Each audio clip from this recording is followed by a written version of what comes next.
میں کعبہ شریف کو دیکھنا، نماز پڑھنا یا حج کی ادائیگی کرنے کے بارے میں۔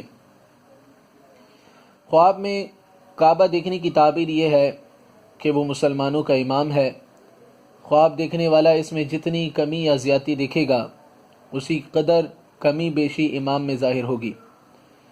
کعبہ دیکھنے کی تعبیر امن سے بھی کی جاتی ہے، اس لیے جس نے کعبے کو مکہ مکرمہ کے سوا کسی اور شہر میں دیکھا تو اس شہر والوں کو امن نصیب ہوگا۔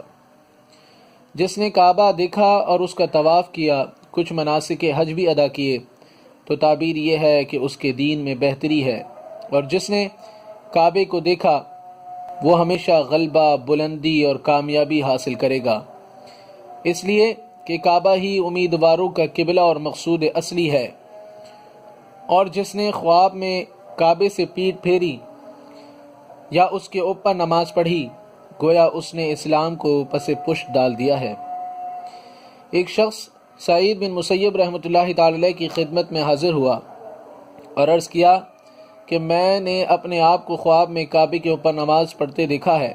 انہوں نے فرمایا، خدا کا خوف کرو، میرا خیال تو یہ ہے کہ تو دین اسلام سے خارج ہو چکا ہے۔ اس نے عرض کیا، حضور میں آپ کے ہاتھ پر اللہ سے توبہ کرتا ہوں، کیونکہ میں قریباً 2 ماہ سے کسی دوسرے فرقے کے اقوال پر عمل کر رہا تھا جس کا تعلق اسلام سے نہیں ہے۔ یعنی اس خواب نے انہیں یہ بتا دیا کہ وہ اسلام سے باہر جا رہے ہیں، تو فوراً انہوں نے توبہ کی۔ جس نے خواب میں اپنے آپ کو قبلے کے اندر سیدھا نماز پڑھتے ہوئے پایا، تو گویا وہ اللہ تعالیٰ کی طرف سے راہ ہدایت پر چل رہا ہے اور رسول اکرم صلی اللہ علیہ وسلم کی سنت کا عامل ہے۔ شرط یہ ہے کہ اس کے رکوع، سجود، خشوع خضوع میں کمی نہ ہوئی ہو، کیونکہ نماز اصل میں وصال الہی کا ذریعہ یعنی دین کی بنیاد ہے۔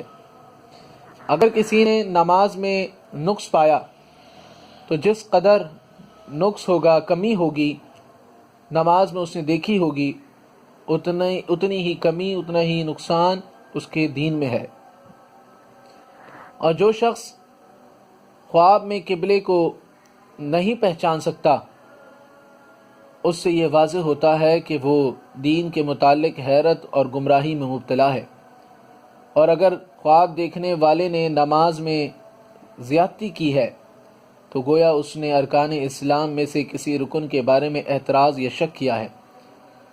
اگر کسی نے خواب میں مشرق کی طرف منہ کر کے نماز پڑھی تو وہ دوسرے گروہ یعنی قدریہ میں شامل ہو گیا، اور اگر مغرب کی طرف رخ کر کے نماز ادا کی تو وہ فرقہ جبریہ میں شامل ہو گیا، کیونکہ مشرق نصرانی یعنی عیسائیوں کا اور مغرب یہودیوں کا قبلہ ہے۔ اسی طرح اگر کسی نے خواب میں اپنے آپ کو یہودی، نصرانی یا مجوسی پایا تو مراد یہ ہے کہ انہیں ایذا پہنچانے میں جلدی کرے گا، اس کے باوجود وہ اس سے محبت کریں گے۔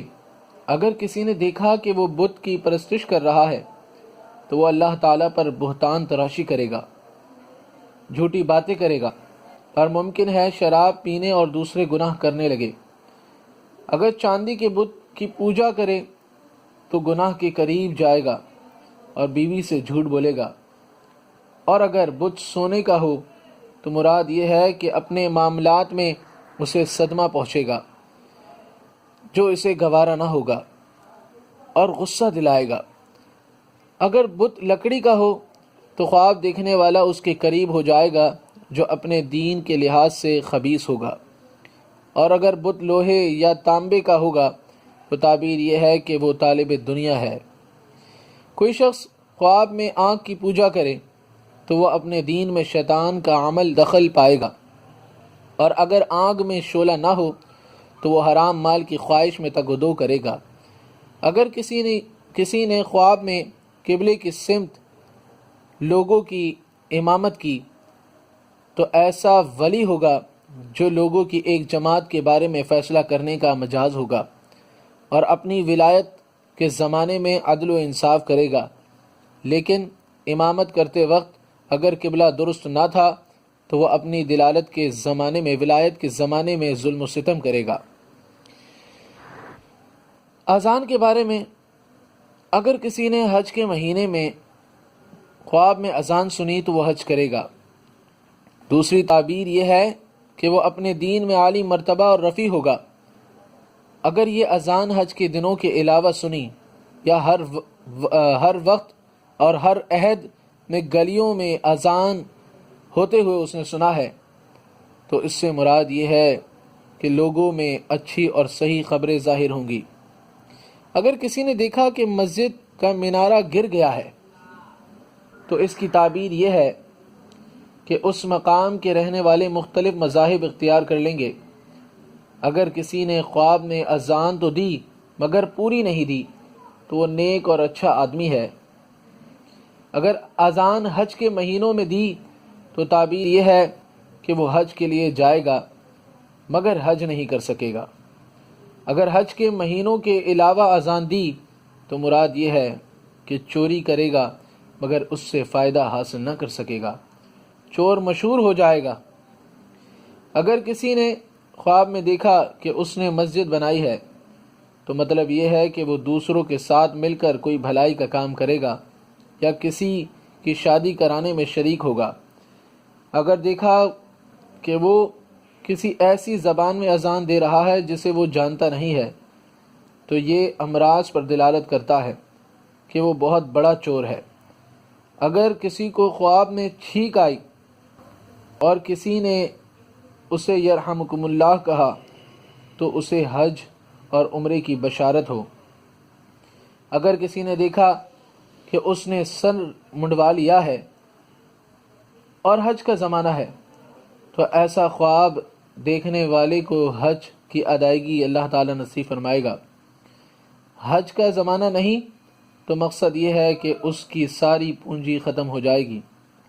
اس کی تفصیل انشاءاللہ آگے دی جائے گی۔ اگر کسی نے خواب میں اپنے آپ کو منبر پر وعظ کرتے ہوئے دیکھا تو اس کا اہل ہونے کی صورت میں بزرگی اور عظیم غلبہ پائے گا، بصورت دیگر سولی پر چڑھے گا۔ تو اللہ تعالی ہمیں یہ باتیں سمجھنے کی توفیق عطا فرمائے، اور ہمارے چینل کو سبسکرائب لازمی کریں۔ آگے کئی ہماری خواب کے حوالے سے قسطیں ہیں جو ہم یہاں بیان کریں گے، جو روزمرہ لوگوں کو خواب وغیرہ آتے ہیں اور وہ پریشان ہوتے ہیں تو سب ہم یہاں پر بیان کریں گے۔ لازمی ہمارے چینل کو سبسکرائب کریں، اور آپ کی پریشانیاں، مصیبتیں، آفتیں، جتنی ہم برائیوں میں، پریشانیوں میں شکار ہوتے ہیں، ان سب کی دعائیں ہمارے چینل پہ موجود ہے، اس سے ضرور فائدہ اٹھائیں۔ اللہ تعالی ہم سب کا حامی و ناصر ہو۔ جزاک اللہ۔